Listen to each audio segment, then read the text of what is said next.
Hi team, so yesterday you got to see me planning what's the one question that's going to drive success, and then what are the moves I'm making to facilitate a stronger discussion.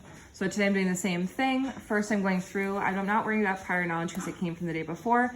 Today we're drawing and labeling a picture graph to represent data with up to 4 categories. So categorized data sets and similar characteristics are 2 things I need to go after in discourse. And what's new or hard, categorize data based on similar characteristics. It's actually hard for kids to see similar characteristics sometimes. So today, a picture graph or a pictograph is the kind of graph that uses pictures to display data in an organized way. This is a conceptual idea.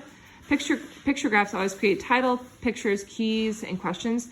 That is not conceptual, this is procedural. And then a key on a picture graph tells the value of one picture or what one picture represents.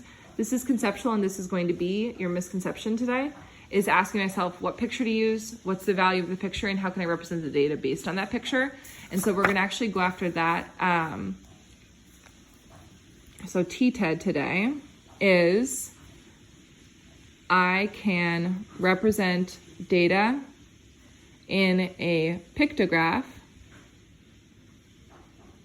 by creating a key which equals a specific value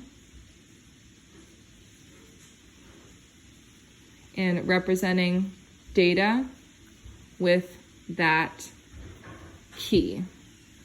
So you could actually just say a key equals a specific value, and I can represent data with that key if you don't want to include all the extra data. So today, again, after I let kids work independently by themselves or with a partner, not you modeling, then I'm gonna pull a piece of scholar work. How did you create your picture graph? And then how did you find out to name categories? I'm not worried about categories today. This is what I went after yesterday. What did you name your category? What did you do? They asked themselves similarities, differences, categories. That's what they need to do based on the day before. Now, the most rigorous question comes here when I'm thinking about my key. This person chose to use a triangle. One triangle stands for a pet. Why did they draw X pictures in X categories? Because there were X votes for. How can we figure out how many students have pets with 4 legs? This I'm not worried about hitting because we need to, in 12 minutes, get all of this done, and we need kids to understand how to craft a key. This is how to read the graph after we finished it. So I'm worried about what's the key, how to use the key, and that's like really all I'm going after. So because my big idea is crafting a key today, the first thing I want kids to ask themselves, I've already categorized the data and I have a data set, is, oh man, I need to actually look at the visual model for this because it's really hard for me to remember all the parts. I need a title, pictures, category, key. So title goes right at the top, 2nd grade pets.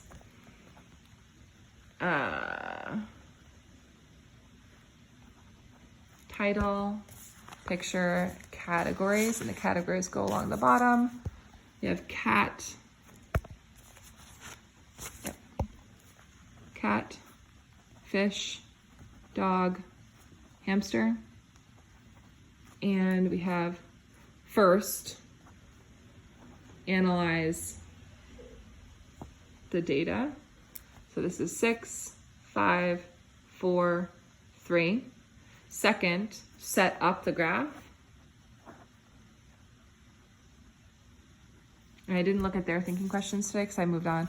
What categories make sense for my data and why? What elements do I need to include in my pictograph and why? And then the key. So I'm actually doing exactly what they said.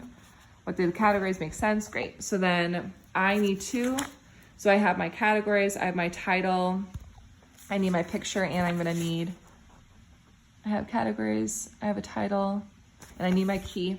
So today I'm gonna use a triangle to equal 1 pet. And it says it's okay here to do that, but the image area is not actually big enough. So just be cognizant.